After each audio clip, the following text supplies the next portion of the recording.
Hi everyone and welcome to Bad Work Stories Made Good. My name is Karina Rubik and together with my co-host Emma Matthews, we'll be doing exactly that.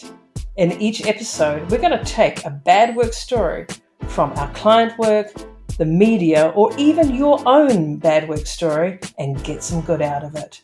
So, without further ado, let's dive in. Hi Emma, what's our bad work story this week?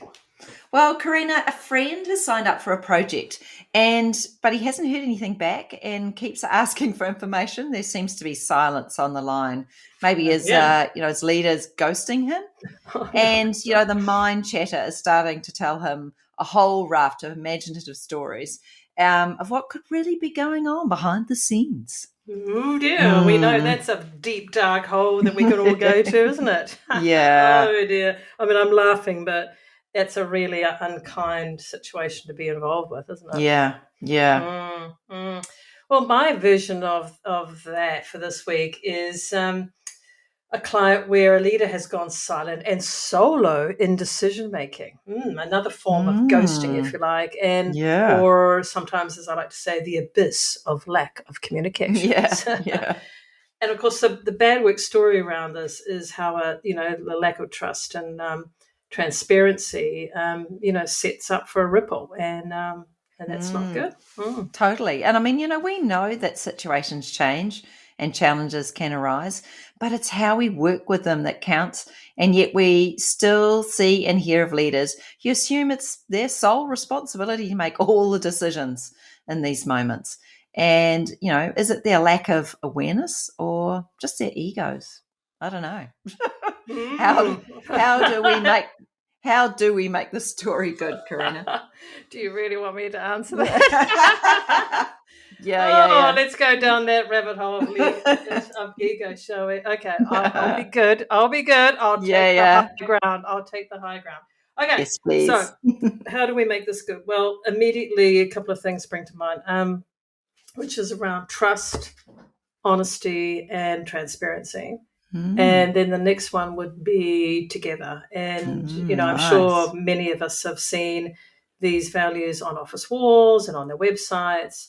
And of course, we'll have your version of these, these words. You might not have together, or you might have team, you might have family, how these things show up in our personal life. And and I think, it's for leaders, it's, what's going on that you can't be honest with people, and the transparency that you can bring to situations. And even if it's, I can hear people saying, better leadership, there's loads, there's sometimes, situations where you can't be completely honest, confidentiality issues, leadership, like legal. There, I'm trying to spit that word out. Legal issues. Yeah. And of course, sometimes that's the case, but it's not always the case, right? And in your guys' situation, who knows? I mean, it could be something that, it's lack of attention, or it could be just they don't know. It's like most of the time, it's just this frigging ego thing of, shit, I don't know. I've got to solve this myself. How do I do that? But if you're actually honest with people, and just say, hey, I don't know the answer to that. Taking time. People respect that. Yeah, absolutely. People respect that. I can remember working with a leader in Egypt, of all places, and the CEO came in and just said, oh my God, I just told a group of leaders that I don't know the answer. And I can't begin to tell you how liberating that was, right? Yeah. And it was just like, that was just like a defining moment for him.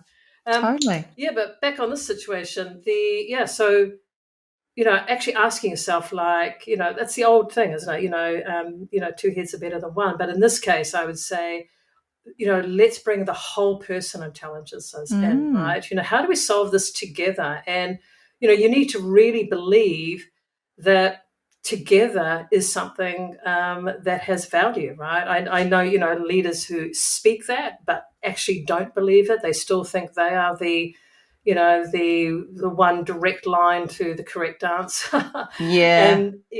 And that, the people who are really impacted by decisions, shouldn't have a voice. And I think that's bullshit, Totally.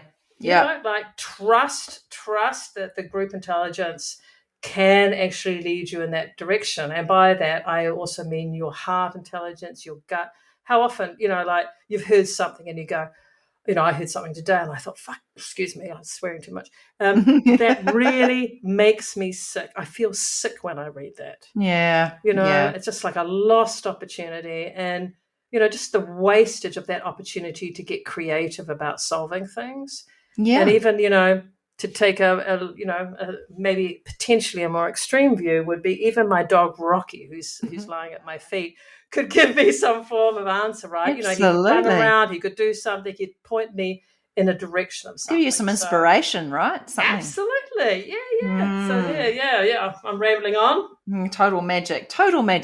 And, if your default is to go silent and solo, then, take this moment to wake up and see, the waste of energy that's going on around you. Get some support to stop it.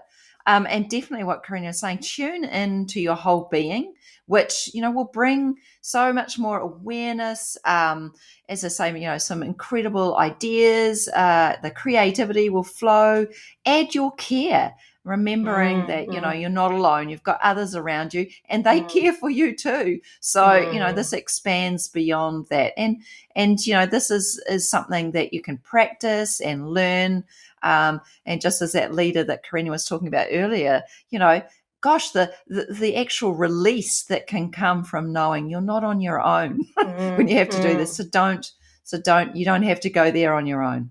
Yeah. Yeah, absolutely. And so, Emma, what happened to the guy and the ghosting that you just talked about? That's right. Well, he decided to stand in his values of care for the project and his leader. And, it took some coaching and courage, but, he was able to speak his needs. So he has actually given his leader feedback that, they need to realign on communication expectations moving forward. It's worked out pretty well. Well, good. Well, awesome. Well, here we have two simple approaches that can stop bad work stories multiplying. Let's get in there before it begins. Absolutely. We like that. Absolutely. Perfect.